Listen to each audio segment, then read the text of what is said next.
Bonjour à tous, alors aujourd'hui on se retrouve pour une idée de poulet sauté chasseur. Donc c'est une recette assez classique. Après il y a beaucoup de variantes quand même, avec de la tomate, sans sauce tomate. Il y a beaucoup de variantes. Moi je vous propose ma recette. Allez, on va tout de suite à la liste des ingrédients.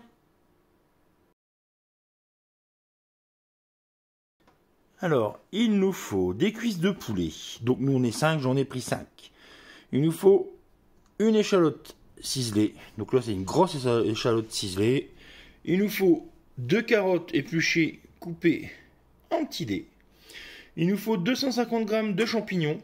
Donc moi, j'ai pris des champignons de Paris, mais des bruns. Vous pouvez prendre des blancs, ça sera pareil. Il va nous falloir un petit peu de cognac, un petit peu de vin blanc, 1 litre de fond de veau. Et là, c'est facultatif, parce que normalement, il n'en faut pas. Hein, mais j'aime bien, ça ramène une petite touche un peu plus douce. Un peu de double concentré de tomate. Si vous en mettez pas, c'est tant pis. Il n'y a pas de souci. Il nous faudra un peu d'huile de pépin de raisin et un peu de farine aussi. Allez, on est parti. Alors, première étape, on va tout simplement fariner nos cuisses de poulet. Tout simplement avant de les passer en cuisson. Donc on les tapote légèrement pour enlever l'excédent. Ça va donner une peau un peu plus croustillante. Allez, j'ai pris ma cocotte en fonte. Vous pouvez très bien prendre une sauteuse. J'ai mis au fond un peu d'huile de pépin de raisin avec 2-3 petits morceaux de beurre. Et dans un premier temps, on va y faire dorer nos morceaux de poulet. Donc là, je vais le faire en 2 fois. Hop. On est parti, on fait colorer de tous les côtés. Alors regardez, ça c'est la deuxième tournée. Ils sont bien colorés comme il faut. Donc là, je vais pouvoir débarrasser avec les 3 petits frères. Hop.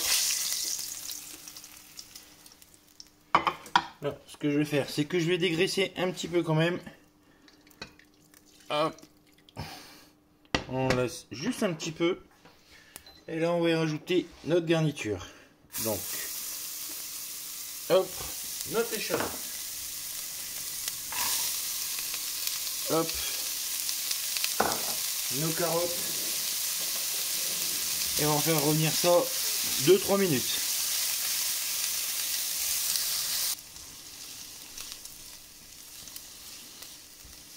Donc là, échalote, carotte à feu doux, bienvenue. On va y rajouter nos champipis. Donc, on les a nettoyés et on les a coupés en morceaux. Donc là, ça va rendre un peu de jus. Et on va refaire suer ça, pareil, 2-3 minutes. Donc là, nos champignons sont bienvenus aussi. Là, on va pouvoir déglacer un peu au cognac. Donc, avec modération.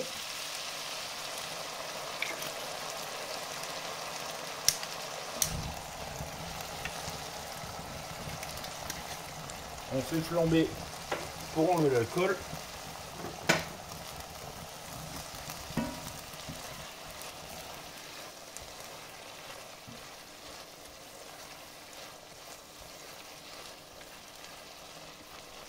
Là, on va y rajouter notre vin blanc.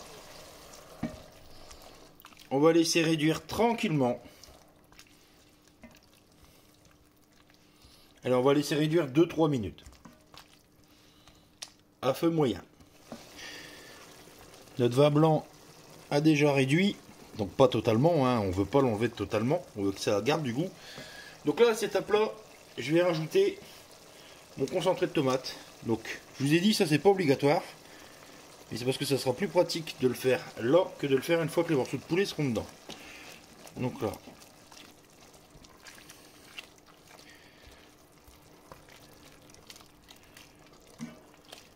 Ok.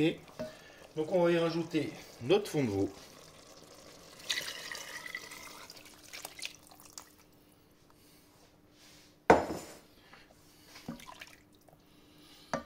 On va tout de suite y rajouter, je vous l'ai pas dit, mais de l'estragon. Moi je vais rajouter de l'estragon. Vous pouvez mettre des herbes fraîches, hein, ça va être super bon. Je vais rajouter de l'estragon. Et je vais mettre aussi un peu de persil plat. Donc moi je ne l'ai pas trouvé en frais. Donc je l'ai pris en surgelé. Ça va donner un bon petit goût.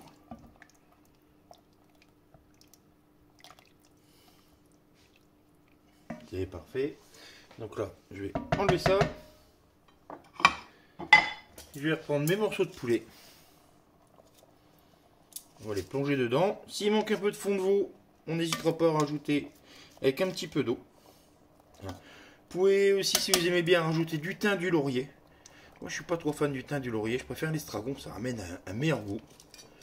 Hop, on remet notre poulet en immersion dedans. Et là, on est parti pour 1h15, 1h30 de cuisson à feu doux. Et voilà le résultat après 1h30 de cuisson. Donc regardez, c'est assez simple, il n'y a pas d'ingrédients exceptionnels. Si vous ne mettez pas d'alcool, c'est pas la fin du monde, mais c'est quand même un petit plus. C'est pour ça que moi j'achète les petites topettes, hein, ça évite d'avoir des grandes bouteilles de cognac qui serviront jamais. Hein. Puis voilà, servez ça avec une petite purée ou des pâtes. Et encore une petite idée sympa de repas. Allez, on se retrouve bientôt pour de nouvelles recettes. Bisous bisous.